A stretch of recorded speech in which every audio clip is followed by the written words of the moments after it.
Hey guys, Dr. Berg here. Listen, I have a question. How many times have you attempted to lose weight and it didn't work out? How many failures do you have in the area of weight loss? Once, twice, 100?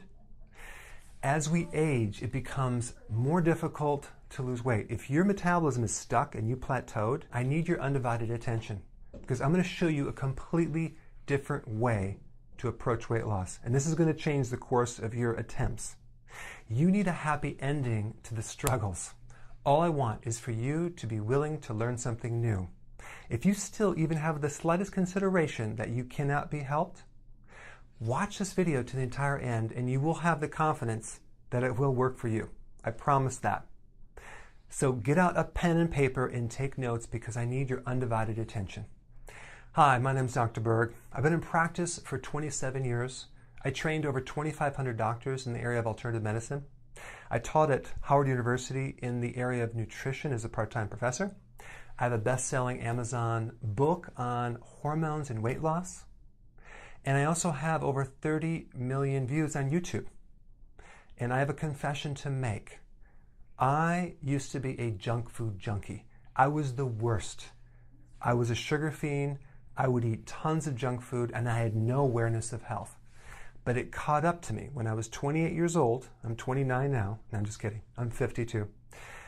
When I was 28, I started developing arthritis, inflammation, chronic adrenal burnout, chronic fatigue syndrome. My digestive system was all inflamed. I had arthritis in my fingers. I started getting this pizza crust around my midsection. I mean, I was trying to gain weight in high school, and then now I'm trying to lose weight. I was like, what is going on with my body? But I cheated so much, and I justified it. I used to say, well, I'll eat healthy when I graduate from college, right? And then it went from, I'll eat healthy when I get older. Well, that only lasted so long. So what that led me to was some huge discoveries in the area of health that I want to share with you, and specifically weight loss. So here's what I discovered. You ready? Are you sitting down? People don't lose weight to get healthy. They have to first get healthy to lose the weight. It's get healthy first and then lose the weight second. Why? Because your weight is a symptom. It's not the cause. It's a symptom of an unhealthy body. Losing weight is actually very unnatural to the body. The body doesn't like to lose weight. It goes against its purpose to survive. So it doesn't like to lose anything. So the weight is the tip of the iceberg. The real thing is something that I'm going to show you next. The reason has to do with a very specific hormone that's holding down your metabolism. There are two sets of hormones. Hormones that make you gain weight and hormones that help you lose weight. Most mainstream advice focuses on the calories, but they ignore the hormone triggers. Instead, they try to stimulate the metabolism. They try to give you an appetite suppressant. They're trying to, do some type of trick to trick your metabolism through some exercise, but that is never going to work.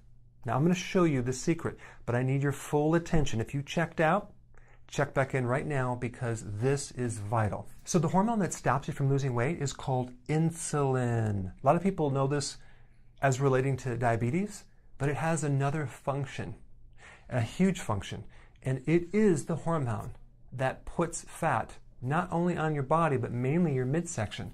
It also prevents you from losing weight. It's called the fat storage hormone. And here's what people don't realize. In the presence of even a tiny little bit of insulin, all fat-burning hormones are shut down. What does that mean? It means that if you were to consume half a glass of juice, a glass of wine, a bagel, even a piece of fruit, if you have a problem with this hormone, you're not going to lose weight for the next 48 hours. So when you see someone with belly fat, you can be 100% sure that that person has too much insulin. So the insulin goes up, a person gains weight. When the insulin goes down, they lose the weight.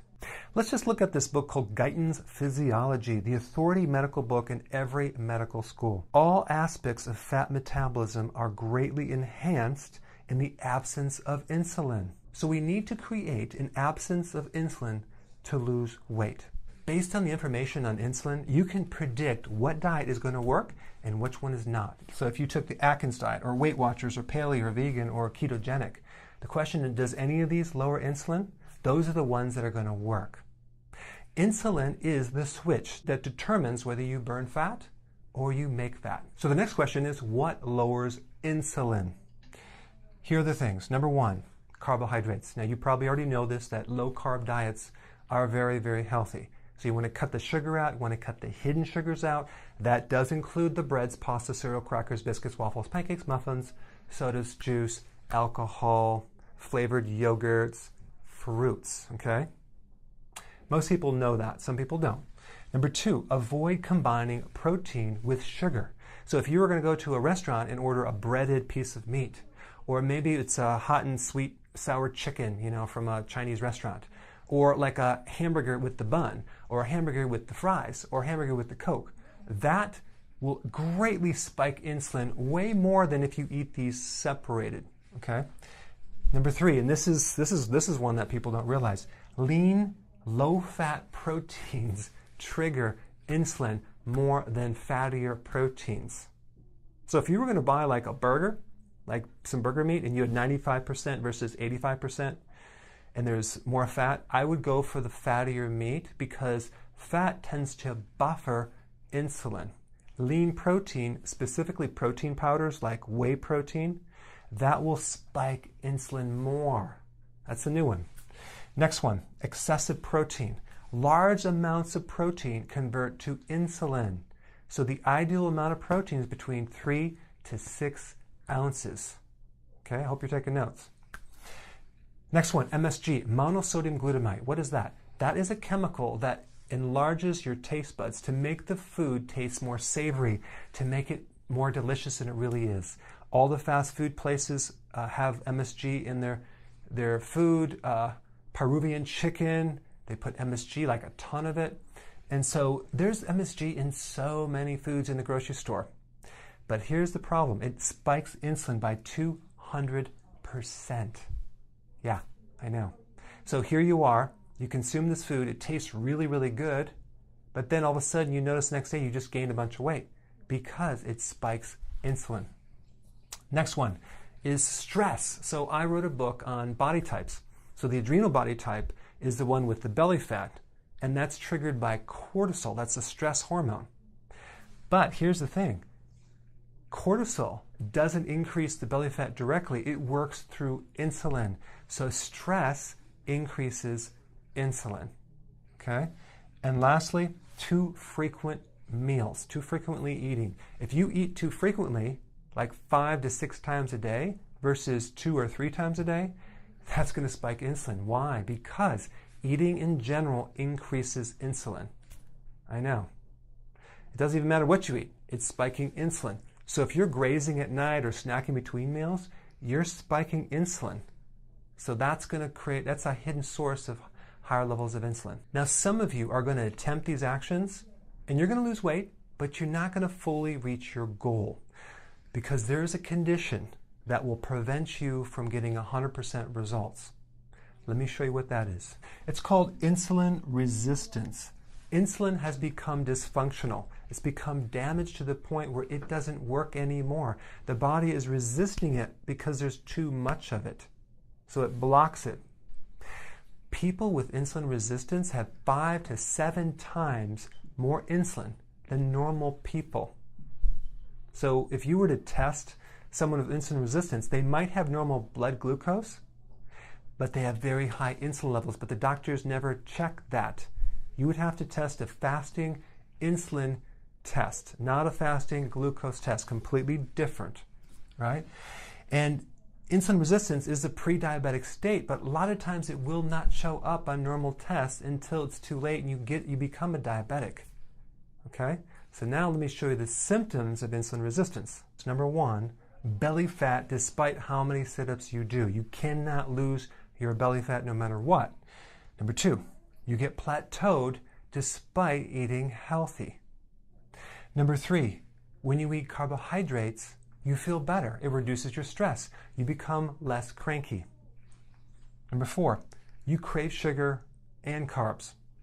Number 5, a need for a nap after lunch. Number 6, brain fog, dementia, absent-mindedness. You start lacking the clarity of focus, especially when you don't eat. Number 7, worse eyesight, especially as the day progresses. It's like at night your vision is worse. I mean, think about a diabetic. A diabetic, they go blind. Why? Because the blood sugars are needed to be normalized to actually feed the eye. So since insulin resistance is the pre-diabetic state, you could have vision problems well before diabetes, okay? And it's just bad eyesight. Next one, not satisfied after you eat. You need a little something sweet after you eat. Why? Because the cells are insulin resistant. They're blocking insulin, and so you can't get the fuel in the cell. So the cells are starving, yet you gain only this weight. You become fatter, yet you're starving to death. Next one, the need to urinate in the middle of the night. Wherever the sugar goes, the water goes.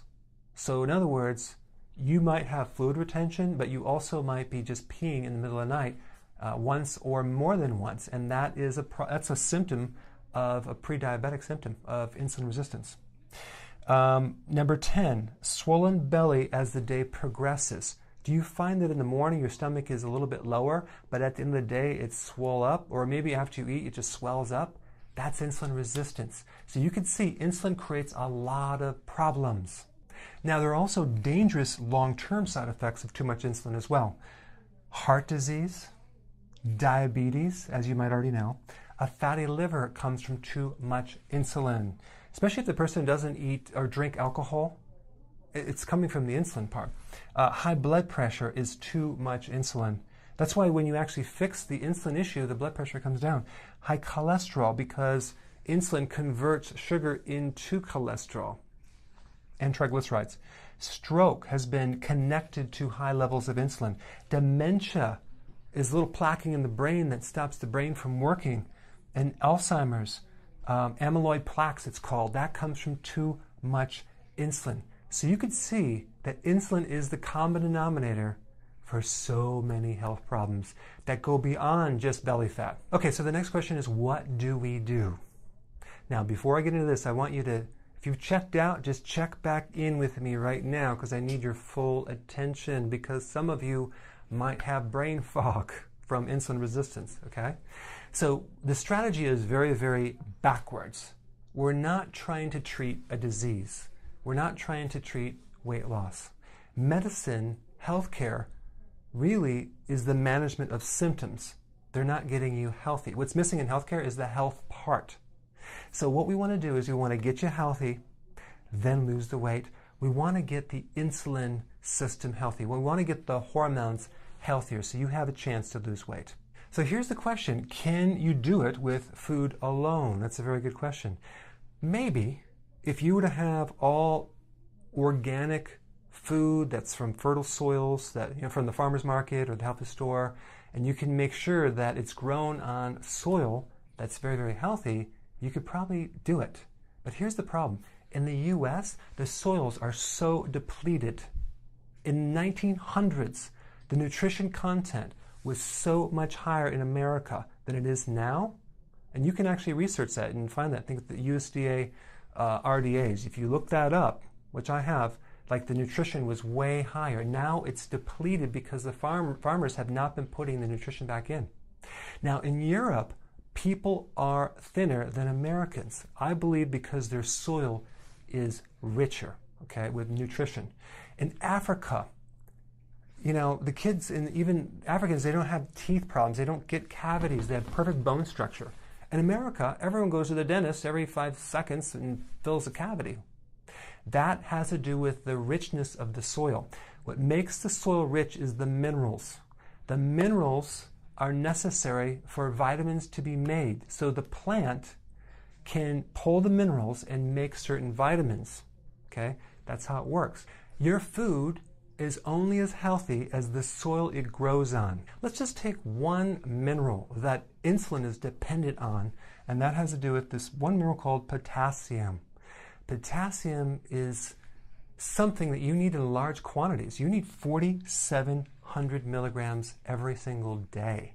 Now you might say, well, I eat a banana a day, so that should be enough, right? Bananas only have 300 milligrams. So how many bananas would it take to equal 4,700 milligrams? If one banana is only 300, that's 15 bananas.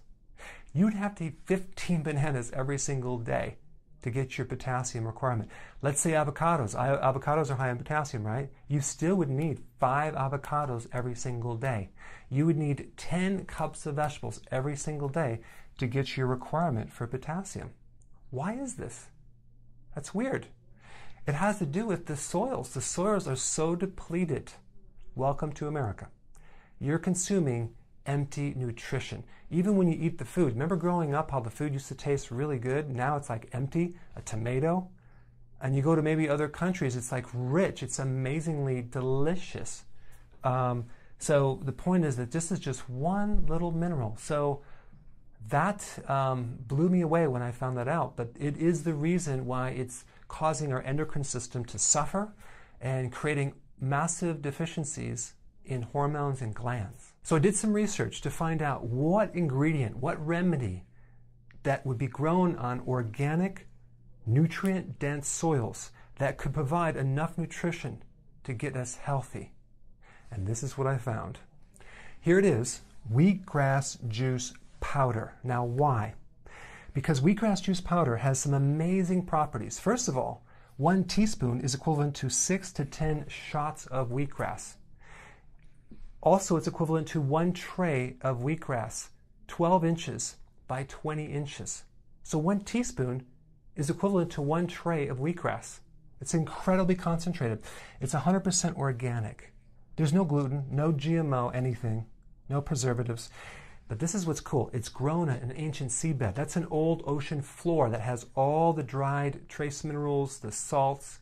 So when this wheatgrass is grown on that soil, you get incredible properties of minerals that have been pulled up into the plant. Talk about a fertile soil. It's incredible. In fact, the only other place that I know that has that type of soil is where there's like volcanoes, volcanic ash in different parts of the world. But if you go to the health store and buy wheatgrass, it's grown on not even soil, it's grown on a little bit of a fiber, so you don't get near the nutrition. See, the plant breaks down the minerals or the rocks and converts those into a plant-based mineral and makes them 15,000 times smaller than an actual salt or a rock. So they're 100% absorbable.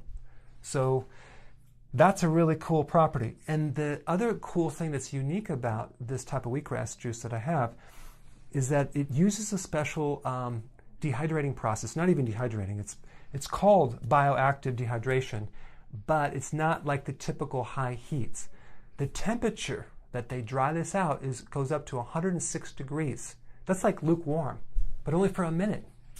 So it's really, when it comes out dry, it's basically raw. That means all the delicate enzymes are preserved. So when you take this stuff, it's like drinking pure health.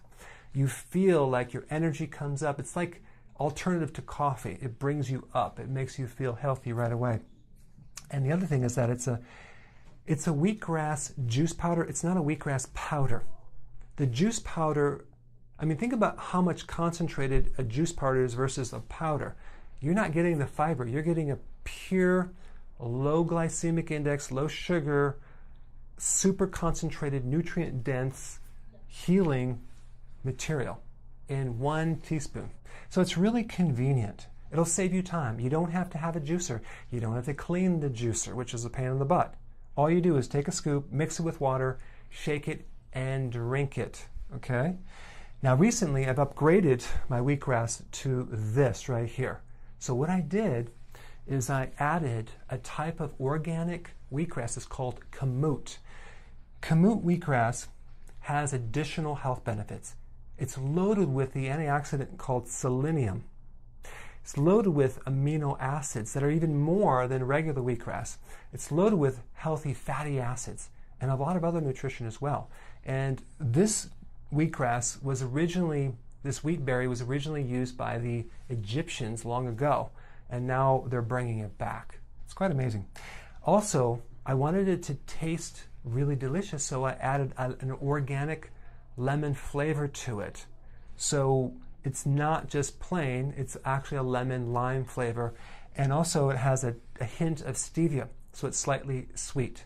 Okay, so there's a real refreshing lemon flavor. So there's no aftertaste. It's quite delicious. And it's pretty cost effective, because if you were to get actual wheatgrass in a shot at the health food store, it would be about $2.50. So we're comparing 1 teaspoon, which is 6 to 10 shots of wheatgrass, okay? Which basically, if you bought it in a shot form, it would be $15 to $25. But 1 teaspoon of wheatgrass juice powder is only 50 to 66 cents. So let's see, 66 cents to $25. Let me see which one I want to do. There's also some really good research that supports wheatgrass and even the chlorophyll in wheatgrass in relationship to supporting healthy blood sugars and supporting healthy insulin levels. So here's your next step. Make a decision and click the order button below, and you'll be taken to the checkout page where you can fill out your details. Your first wheatgrass juice powder will be shipped out right away, so you can start taking it as soon as possible. And I'm also going to give you a free shaker bottle as a bonus if you get 3 bottles or 6 bottles. So you can just add water and shake it thoroughly into a smooth drink. And because I didn't add any chemicals to thin the powder, and it's all just pure wheatgrass juice powder, you're going to need this shaker bottle. And if you act now, I'm going to throw in another free bonus. It's my new booklet entitled How to Burn Fat and Fix Your Metabolism. This booklet is the condensed version of all my successful actions in one easy to understand summary. And it'll teach you how to get your insulin healthy, how to get your entire body healthy, so you could finally lose the weight and feel great. This is not about cutting calories or starving yourself or even being unsatisfied. You will love these meals. They're delicious, easy to make, and it will produce the results. Let me cover some frequently asked questions. First one, does it have that bitter aftertaste like most wheatgrass juice shots? Sometimes when you consume raw wheatgrass juice, it can have a funny aftertaste. But because of where our wheatgrass is grown and how it's processed, it's very smooth with no aftertaste. And the lemon flavor and the hint of stevia make it amazing. Next one. Does it have gluten? No, it's completely 100% gluten-free. Could I substitute this instead of eating vegetables? I recommend you have both. This product is an enhancement to your diet, not a full replacement. Next question, can I mix it with protein powder? Sure, it's not a problem. It might give you a little lemon taste to it. Next question, can I give it to my kids? Absolutely, they will love it. What does it taste like? It tastes like a satisfying, slightly lemon drink. Can I take more than one? Sure, some people take one in the morning and one at night. When is the best time to take it? You can take it anytime, but the feedback that I'm getting is that it'll wake you up in the morning and help calm you down at night. Where can I get the nutritional profile? Go to my website under FAQ and supplements and you'll find it as a download. So what are you waiting for? Let's do it. Click the button below. 50 cents a day is going to be worth how you're going to feel, how healthy you're going to get, and how you're going to look in your clothes. Thank you so much for watching.